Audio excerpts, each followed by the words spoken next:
I want to welcome y'all to the Cluxton Breakdown. I appreciate y'all being here. Yesterday's first round NCAA Tournament first day was one of the greatest of all time. You loved it. I loved it. The audiences loved it. There were 4 overtime games.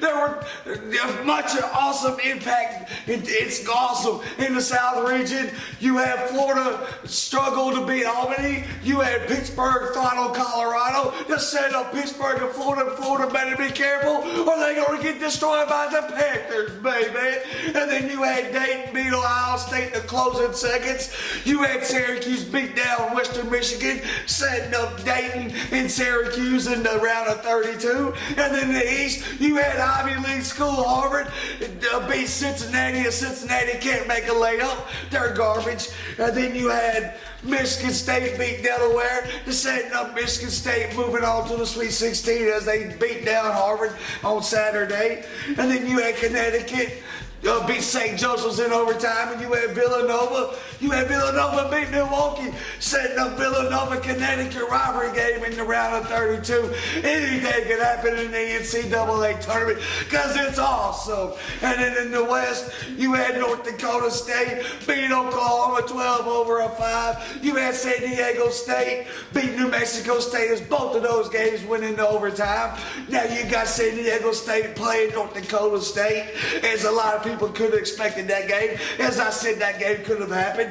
And then you had Oregon beat BYU. You had Wisconsin beat down American, setting up a high-impact offensive attack between Oregon and Wisconsin. Anything can happen. It's going to be awesome on Saturday. Don't forget Friday's games today, and I will preview those next Monday. But in the Midwest yesterday, you had St. Louis beat NC State, overcoming a 16-point deficit. As the Wolfpack missed 12 free throws in the last 5 minutes, and they won in overtime. St. Louis did. And then you had Louisville struggle to beat Manhattan. If they struggle like that, how are they going to beat Wichita State in the Sweet 16? It ain't going to happen. Wichita State's going to the dance. And then in the Midwest, it's all good. It's going to be fun. Saturday's games, Friday's games, Sunday's games. It's going to be awesome on Monday. After this commercial break, we're going to go over some other news. And thank you very much. I'll see y'all in just a bit.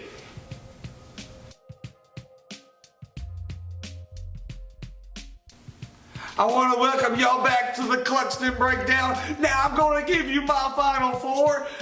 Florida will beat Iowa State, Arizona will beat Wichita State, and Arizona's going to win the national championship because they're the most explosive team in the tournament. Now we're going to move on to Auburn men's basketball. They're going to be back in a tournament within 2 or 3 years after signing Bruce Pearl to a 6-year, $14.7 million contract, including a $100,000 raise each year.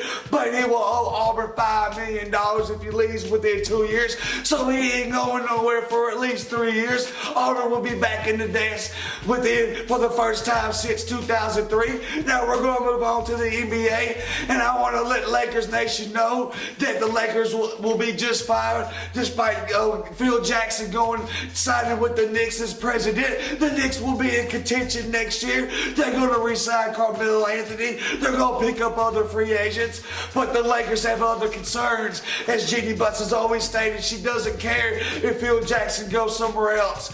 But you know it's all good. Now we're going to the Sprint Cup race on Sunday, the Auto Club 400. It's Jimmy Johnson's race to lose. This is his best track. He's a 6-time defending champ. He's a defending champ from last year. He's going to win this race. He's the overwhelming favorite. His average finish is 6th place with 5 career wins. Other favorites here are Carl Edwards with an average finish of 8th place with 1 win.